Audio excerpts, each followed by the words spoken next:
ধরুন আপনি একা থাকতে ভালোবাসেন, তবে আপনি আনসোশ্যাল। আবার যদি আপনি সবার সাথে মিলেমিশে থাকতে ভালোবাসেন, তবে আপনি বড্ড গায়ে পড়া।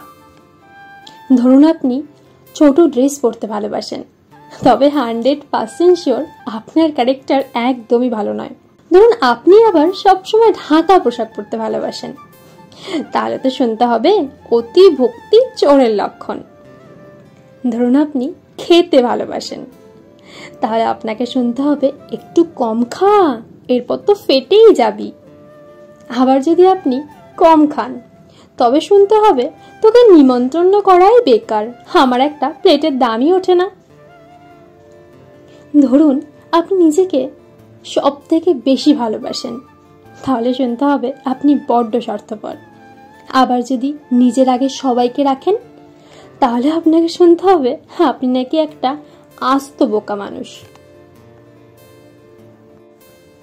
ধরুন আপনি অন্যায়ের প্রতিবাদ করতে জানেন, তাহলে আপনি অসভ্য, আপনার মুখে মুখে বড্ড চোপা।